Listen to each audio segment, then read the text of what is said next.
Good morning, Bill. How are you? I'm great, Mitch. How are you today?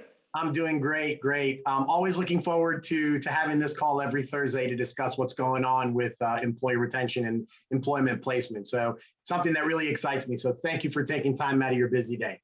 Always a pleasure. Great. So let's jump right into it. So there was an article that you posted that caught my attention, and I really wanted to try to get some answers to this. And I believe that there was a survey taken for jobs, and there was about 95,000 jobs out there, Yep. and 61% of them required experience.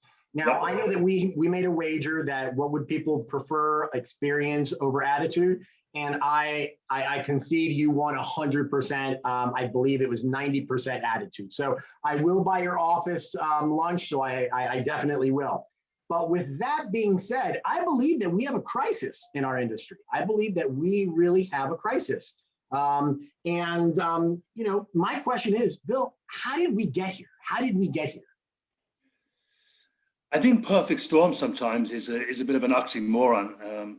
So the perfect storm, we had COVID, and so this time last year, companies were very, very cautious about what they would do moving forward, what things would look like in a COVID era. And so they wanted to protect themselves naturally. And so many companies laid off, many companies furloughed, many companies put a hiring freeze on. What we didn't anticipate, any of us, what we didn't anticipate was that there would be an incredible flood of imports. And it's not just PPE. The US has an insatiable appetite for imported products.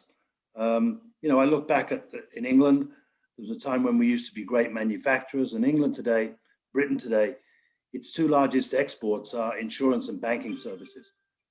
So essentially what's happened is that, Britain became a massive consumer. America is the ultimate consumer. And, we're hearing people say that the $2 trillion that's been given out, that because people can't spend that on vacations or going to the movies or going to bars and restaurants, that they're spending that money online. They're buying stuff, right? And Americans are brilliant at buying stuff. So in addition to the PPE, we saw record import numbers. We've never seen numbers like this before. And so that came on board. So we're seeing imports, and I talked to a client company this morning. He said his file count, this is a major freight forwarder in a major location. His file count year over year is up 78%. 78%. So, new businesses come on and the existing customers are doing more and more business. What has made things even more challenging as it relates to imports is that every import that comes into the US has to be delivered. And so we also have a crisis with a driver shortage, with a truck shortage, with equipment shortages. And so now if we look at what used to be a fairly simple customs entry, let's say it was one bill of lading, it had 5 containers, and it was one commodity. And it didn't need to be handled by any other government agency, just needed to be cleared through customs. And so today, we're seeing a situation where the customs entry, that's the easiest part of the transaction. That's a breeze. That's all pre-done. But in order to deliver 5 containers, the freight forwarder may have to call 25 truckers to get 5 of them to move 1 container. Now think of the time that's been invested into that, in people calling, multiple truckers to get containers moved. And then if they do that, you've got the issue of, getting that truck in before the last free day, because if not, then demurrage starts to accrue. And then you've got chassis rental fees, but you've got a shortage of chassis. So you've got this equipment shortage, you've got this implosion of imports, you've got all these things have come together. And so, the import person these days is incredibly overwhelmed, as are, every other agent in the industry. And so as a consequence, we've got companies now scrambling to hire talent, but they need that talent to essentially be plug and play. They need to come in, sit at the desk or work remotely, but come in and be productive essentially from day one. Now, some companies are doing a much better job than others in that, in terms of the training, but that's all these things have conspired to create the issue we have today, which is simply not enough talent out there to meet everybody's needs. Yeah, I mean, I definitely agree. We're having some massive problems in supply chain in general, and it is a perfect storm, and this is definitely a crisis. And I'm hoping that this brings more attention than really what's out there, because this is a real crisis. This really is. But now let me ask you something else. So with all of these issues and all of these challenges that are going on with placement and plug and play, so I mean, you're the man with the plan. You know how this whole thing works on the recruiting side. So my biggest question to you is, how do we fix this, Bill? How do we fix this? It's a great question. And I think, what we need is collaboration. One of the things that's always baffled me, and as somebody who came from England, where I essentially did, a 2-year freight forwarding apprenticeship to get started in the industry 50 years ago, and learned every facet of freight forwarding. And there were literally hundreds and hundreds of us in the UK that did that. And you will find similar numbers anywhere across Europe. And so the biggest freight forwarders today, the Kuehne + Nagels, the biggest European freight forwarders today, the Kuehne + Nagels, the DHLs, the DB Schenker, DSV, they all have incredibly robust trainee programs back in Europe, but none of them have those same programs over here. And that's always baffled me. Why don't we have the same programs here? Because the program clearly works. The program has already been written. And so all it needs to be done is to be translated into English, moved over to the US, and then you need people who can be the trainers. So I don't understand why the largest freight forwarders in the world, many of them being European, aren't doing in the US what they do in Europe. So, is it possible? Is it possible that we could see some measure of collaboration, and that at least one of them would get those programs up and running and underway? When we look at the state of freight forwarding and the state of freight forwarding training in the US, there is one company that stands out, and they are recognized as being, the best in the business, because every one of their employees is mandated to get a minimum of 50 hours training per year. Every employee, 50 hours training per year on an ongoing basis. And that's brilliant, and that's amazing. And that's a huge part of their success. Why aren't, we're a copycat industry, right? We're a total copycat industry. Nobody's really doing anything unique anymore. So why aren't people copying that? It's the best demonstrated practice. Why aren't people doing that? Why aren't we doing a better job of attracting young talent into the industry? I think you have a maritime education background, okay? Yeah. So why aren't we doing a better job with colleges? Why are we allowing the best talent to go to Motorola or Google or Microsoft or anywhere else? Why aren't we getting that best talent to come and work in our industry? So what are we doing as an industry to get that talent to come and look at logistics, which is, I can't think of a bigger industry in the world than logistics. I mean, off the top of my head, I cannot think of a bigger industry in the world than logistics. And why is it only now? Because of all the bad because of all the bad publicity and the bad press, because the Ever Given was a vessel that got stuck in the Suez Canal. That made front page news. What happened to the days when UPS had that advertising campaign of, I love logistics, or I heart logistics? What happened to that? Why aren't we doing more of that? And so, we know where we're at. We kind of know how we got here. The question remains is, how do we move forward from here? We can, as recruiters, we can keep, generating talent, but, when the demand far exceeds the supply, where do we go from there?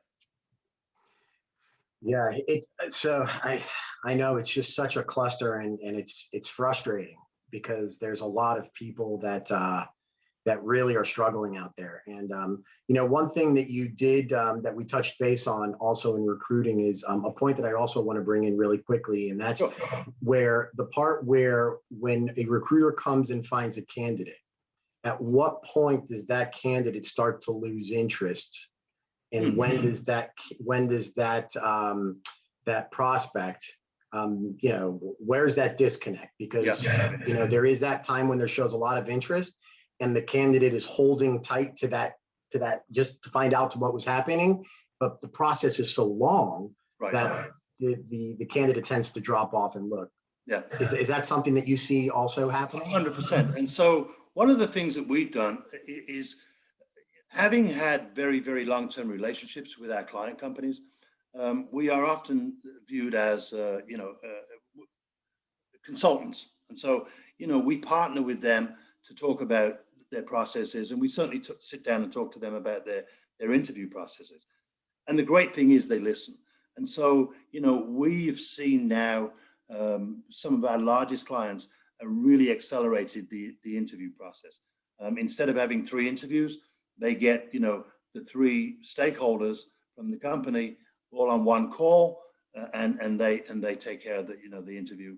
So instead of 3 interviews, it's 1 interview with 3 people. So that's great collaboration. What we're looking for here is, if you were to chart this on a bell curve, a candidate's interest kind of peaks right around the time of the interview, right? And what you want to see is that the client company's interest peaks at about the same time. Now, if a hiring company has some kind of a tedious hiring process, that now they've met the candidate, but they have to discuss this every 3rd Wednesday that has a blue moon, then the candidate's interest is very much in decline. And so if that hiring company has a labored hiring process that takes all sorts of crazy approval, by the time they've made their decision, the candidate's no longer interested. I spoke to a candidate this week who told me that she worked through a recruiter, and that the recruiter presented her resume to a hiring company on February the 8th this year. It's now April, whatever it is, April the 8th. So it's 2 months later. She's still waiting for a decision 2 months later. So that tells me a couple of things. Number one, if that company takes 2 months to make a decision, they're probably not a good company to work for. And number two, if they are a good company, they absolutely need to overhaul their hiring process. And they need to really condense that process. And I'm not saying that you should hire impulsively. We have an expression in England, marry in haste, repent at your leisure.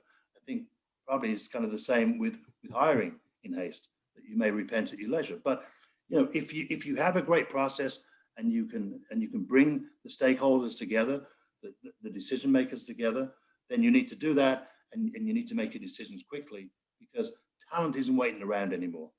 And why this poor girl is waiting 8 weeks for, well, she's not. Her interest is gone. So, so now I've picked her up, and I'm going to see what we can do to get her a great career opportunity at logitalent. That's great, Bill. And then one more quick thing that I'd like to point out is that I believe you guys had a record first quarter. I think you guys have really you've been booming. And tell me more. This is amazing. I mean, the amount of placements that you guys have made have been unbelievable, and the retention rate is great. Bill, I'm so proud of you, and I really thank you for all that you're doing for all of us in this industry and really keeping us together. I really thank you from the bottom of my heart, and I'm sure a lot of the viewers want to thank you. So, but what's the trick? What's the magic? What's the secret sauce? Well, if I tell you, I'll have to kill you. I mean, if you go to McDonald's today, do you think they're going to tell you what's inside that secret sauce? No. So, but look, you know what? I'm actually not afraid to say, because if people can replicate us and duplicate us, that's fine. Imitation is the most sincere form of flattery. Here's a secret sauce. You hire great people in your firm. So logitalent has some of the most talented recruiters on the planet, right? We know the business. We know how to recruit. We represent great client companies. So, our philosophy is always, if we would hire that candidate, so we'll screen them and interview them, and we'll run through all that. If we would hire that candidate, we will give it 100% to place that candidate. And if we would work for that company, we will place with that company. So, we know our client companies inside out. We know their management. We know their culture. We know their benefits. We're able to talk about all of these things. And so the candidate feels that we're giving them options.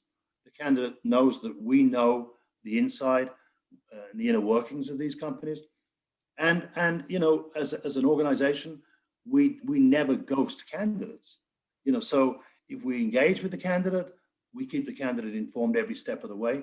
And even if there's periods of inactivity, we keep them posted. So, you know, that would be some of the secret sauce. The secret sauce is not having a British accent. You know, I know there's a lot of recruiters out there these days that have British accents. That's kind of cool, but they're not operating in the US. So I think the other secret is that you need to be in the US. And if you've got a British accent and you're in the US, then that's even better. But no, the accent that I have is freight forwarding. I speak freight forwarding. The people at logitalent, you know, my colleagues at logitalent, we speak freight forwarding. And that's the secret to it all. Now, one last question for you on this topic. But you've mentioned a lot of these big multi-million-dollar forwarders, these massive ones. What about the mid to small size forwarders? Do you also see a big need there? I mean, do you work with them? Not every one of our clients is a multinational, multi-billion-dollar company. Again, you know, if you're serving the candidate's best interest, then you need to give them a selection. Some people do well in smaller companies. Some people do well in mid-sized companies. Some people do well in the mega global companies. So, you know, part of what we do is matching the candidate, matching the talent with, you know, with the opportunity. And so, yeah, we have clients that are relatively small. We have some medium size, and we have a lot of very large clients. And they've all got demand. They've all got demand. I got a call this morning from an individual with an office fairly close to us. And, you know, he is desperate to find a great, you know, licensed customs broker. And, you know, the guy's at the point of practically pulling his hair out. He reached out to me. He described what he wanted. It just so happened that I had spoken to a candidate 2 days ago who fits the bill, and they are having a conversation later on this afternoon. Well, yeah, it's definitely an interesting a situation we have in this industry right now, and I'm really glad that we're bringing the attention now before the tsunami arrives here, because it is going to come. It's just a question of when, right? So now let's talk about next week, because I know that you're incredibly busy. You guys are placing people nonstop, and every minute is valuable. But I just want to kind of bring up for next week's topic so that people know what we're going to be discussing. And one of the things is it possible that these forwarders, these sworn enemies, let's call them, can actually get together and try to find a way to fix this shortage of positions? I think that's going to be a great topic to discuss, because you know, everybody's fighting for the best, but sometimes you have to work together and try to find a solution, especially when we're dealing with a crisis. So next week, I think it's a great topic to start off on. I think it's going to be great, and also to celebrate this month we have Mother's Day this month. Yep. The last Thursday of the month, another topic that we will be discussing as well will be also women in logistics. So that's going to be two wonderful topics for us this week. So thank you again so much for your time. I know you're very busy. We want to make sure that we get out there real quick, give weekly updates, letting people know. One more thing, Bill, if somebody wants to get a hold of you, what is the best way to get a hold of you? Bill Paul, no dots, no dashes, no gaps, BILLPAUL at logitalent, LOGITALENT.com. And I guarantee that I will respond within 1 working day to everybody that reaches out. Guarantee. On record, on video. I'm going to hold you down to it, because I'm buying your office lunch. So if that doesn't happen and people speak up, because I want my lunch back. So, but again, Bill, thank you so much. You're doing such an amazing job in our industry. Thank you so much for helping us. We need help. We really need help. And our industry is about people, and we start there. So looking forward to next week's conversation. So next week, can really these sworn enemies, we'll call them, work together to try to fix this crisis that we have? So I guess we'll have to stay tuned and figure it out for next week. What do you think, Bill? I think it'd be great to hear from some of them about whether or not they'd be willing to collaborate, with their sworn enemies, with these, competitors, to come up with a solution that would not only take care of today's issues but tomorrow's issues and beyond. We're too, I think we're too geared towards the quick and dirty, the simple solution, the quick fix, the Band-Aid. Yeah. And we can't keep putting the Band-Aid on this. We need to have a long-term solution for this. And I would love to hear from anybody from these large companies or European companies that have these programs overseas. If they would think about doing that, or if they think about collaborating, as an industry to solve this problem. I think that's great. Bill, again, thank you so much for your time. I know you're incredibly busy. Again, we will connect next Thursday. Again, we'll do 1 o'clock. I will make sure it's 1 o'clock Central Standard. So, and again, Bill, we all appreciate what you do. You're a very loved individual in our industry, and I can't thank you enough. Thank you, Bill. Thank you, Mitchell. Appreciate it. Well, thank you. Bye-bye.